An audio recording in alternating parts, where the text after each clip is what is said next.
नारद जी ने इनको वरदान दिया है कि ये बालक तभी होगा जब तुम्हारी पति आकर के वापस आ जाए।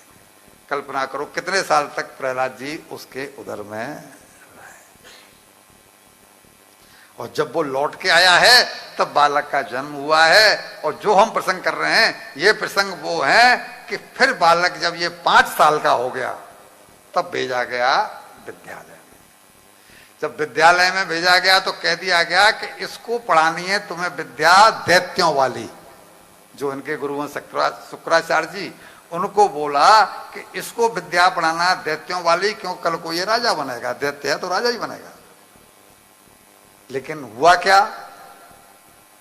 वो सुना तो रहे वही, पढ़ा तो रहे वही, लेकिन बालक प्रहलाद वो विद्या नहीं पढ़ रहा। क्यों? कि वो तो पढ़ा लिखा पहले से, वो तो नारद जी के द्वारा पढ़ाया आया है।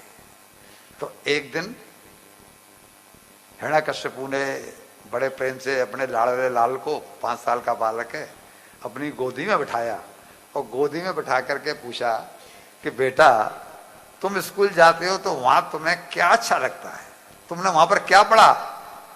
तो इन्होंने ये नहीं कहा कि ट्विंकल ट्विंकल लिटिल स्टार, इन्होंने कहा कि मेरी दृष्टि में तो पिताजी जो मैंने पढ़ा है वो ये है, बाकी गुरुजी ने क्या पढ़ाया है वो मैंने सुनाई, मैंने उस पर ध्यान दिया ही नहीं।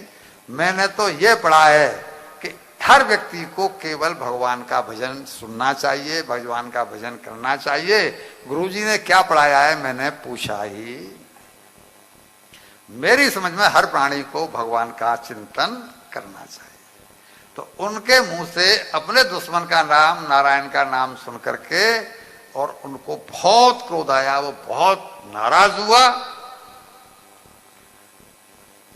बुलाया उनको अध्यापकों को, संड और अमर्क नाम के 2 जो इनके गुरु थे, कि तुमने इसको ये क्या पढ़ा दिया है? तो बोला हमने इसको ये नहीं पढ़ाया। तो बोला तू भाई ये कहां से सीखा? प्रहलाद जी से पूछा। बोला मैं तो मां के पेट में ही पढ़ लिख करके। भैया जी किसी के पास दुनिया भर की डिग्रियां हों लेकिन भगवान के चरणों में अगर प्रीति नहीं है तो उसकी पढ़ाई लिखाई। फिर इसको भेजा कि भाई अब की बार तुम्हें वार्निंग देता हूं, अगली बार इसे राक्षसों वाली विद्या पढ़ा करके मेरे पास लेकर के आना। क्या करते? वो ले गए। जब फिर दोबारा बुलाया और अपनी गोदी में बिठा करके पूछा कि इस बार तूने क्या पढ़ा? तो प्रहलाद जी ने फिर वही कहा है कि पिताजी मैंने तो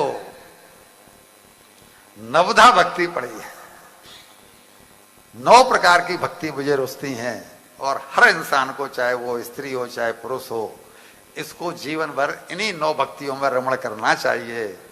श्रवणम कीर्तनम विष्णु, स्मरणम पाद सेवनम, अर्चनम बदनम, अर्चनम बंदनम दास्यम, सख्य महात्म निवेदन। मुझे इसके अलावा कुछ रुचा नहीं और मुझे कुछ रुचता भी नहीं। जैसे ही ये बात कही उठा करके गोदी में से जमीन पर पटक दिया।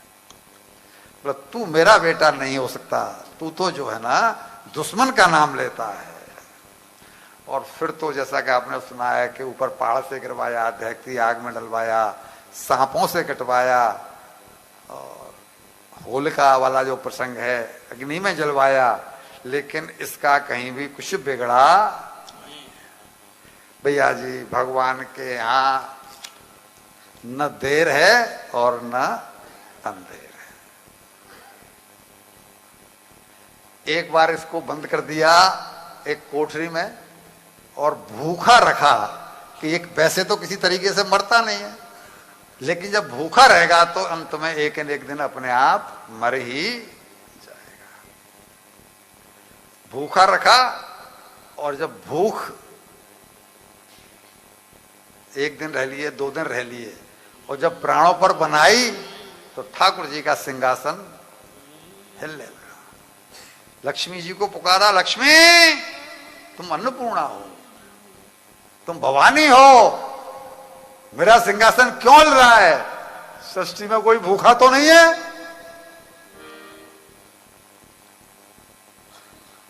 महालक्ष्मी ने ध्यान लगाया, बोल हाँ भगवान, एक बालक प्रहलाद, जल्दी जाओ, लोग कहें हरि भक्त दुखी, हमसे न सयो ये जात कलंका। मेरा भक्त भूखा रहे ये नहीं, जल्दी 56 भोग की थाली लेकर के दौड़ो।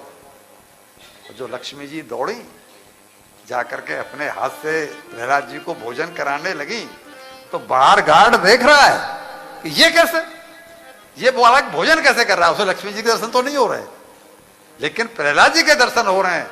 वो कह रहा है कि ये बालक भोजन कैसे कर रहा है? मैं तो बाहर बैठा हूं, भीतर गया ही नहीं कोई, तो ये भोजन कैसे कर रहा है?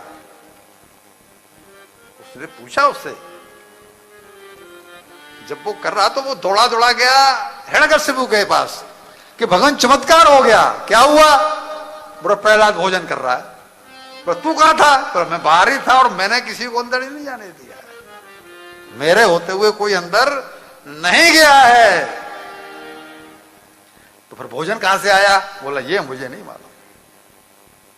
अब हिरण्यकशिपु आया, पूछा कि ये तुझे भोजन किसने दिया? बोला उसी ने जिसने के मां के पेट में